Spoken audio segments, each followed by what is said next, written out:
નમસ્કાર વિદ્યાર્થી મિત્રો, જય શ્રી કૃષ્ણ દરેક વિદ્યાર્થી મિત્રોને ફરી આજે મળવાનું થયું. વિદ્યાર્થી મિત્રો, આજે આપણે જે ટોપિકની વાત કરવાની છે, ટોપિકનું નામ છે સંયુક્ત હિસ્સાવાળી company. My dear friend, joint stock company. પરીક્ષાની અંદર ખૂબ સરસ મજાની ટૂંકનોંધ પૂછાય છે. સંયુક્ત હિસ્સાવાળી કંપની, જોઈન્ટ સ્ટોક કંપની, આપણે એને અંગ્રેજીમાં કહી શકીએ જોઈન્ટ સ્ટોક કંપની. 3 ગુણની અંદર ટૂંકનોંધ સ્વરૂપે આ પ્રશ્ન પૂછાતો આવ્યો છે. ઔદ્યોગિક ક્રાંતિ પછી યંત્રો દ્વારા માંગની અપેક્ષાઓ મોટા પાયા ઉપર ઉત્પાદન થવા લાગ્યું અને જે માંગ છે, મોટા પાયા ઉપર જે ઉત્પાદન છે એનો બહોળો હિસ્સો જે ધંધાકીય એકમની અંદર છે એ જોવા મળે છે.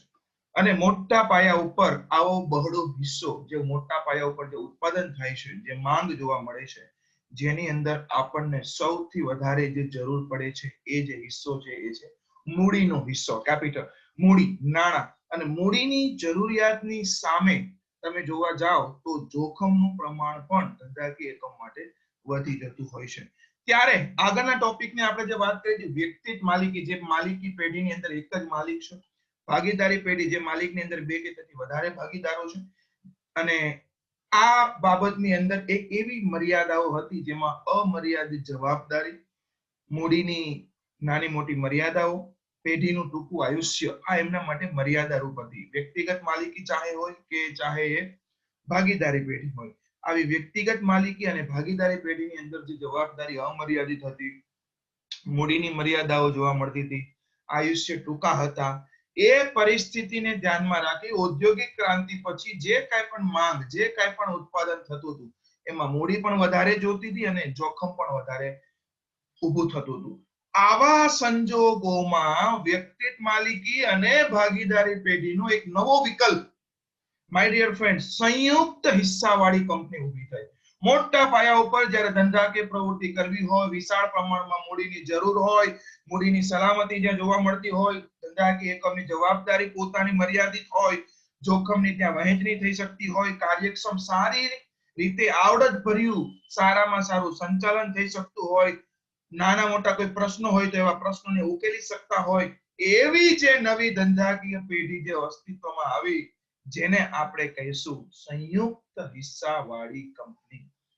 જે મર્યાદાઓ વ્યક્તિગત માલિકી અને ભાગીદારી પેઢીમાં હતી એ મર્યાદાને દૂર કરવા માટે સંયુક્ત હિસ્સાવાળી કંપની અસ્તિત્વમાં આવી. ખાસ ધ્યાન આપો મિત્રો, આવી કંપનીને આર્થિક વિકાસનું એન્જિન કહેવામાં આવે છે. તમને એક કે બે ગુણની અંદર એવો પણ પ્રશ્ન પૂછાય કે સંયુક્ત હિસ્સાવાળી કંપનીને શા માટે આર્થિક વિકાસનું એન્જિન કહેવામાં આવે?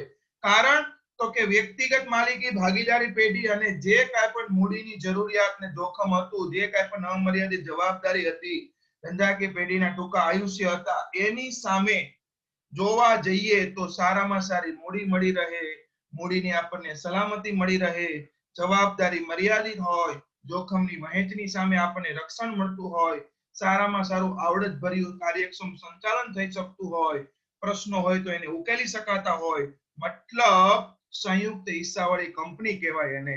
અને એને આજે આપણે કહી શકીએ ધંધાકીય એકમ, કંપની માટે આર્થિક વિકાસનું એન્જિન.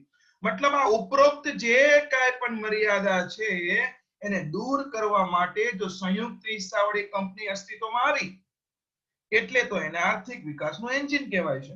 ભારતમાં કંપની ઉપરના જે કાંઈ પણ નિયમન હતા મિત્રો, 1956 જે કંપની ધારો, અત્યારે તો હાલમાં નવો કંપની ધારો 2014 આવી ગયો છે, તો 1/4/2014 થી જે 2013 નો નવો કંપની ધારો અસ્તિત્વમાં આવ્યો એ સંયુક્ત હિસ્સાવાળી કંપનીને ધ્યાનમાં રાખીને જ આવ્યો છે.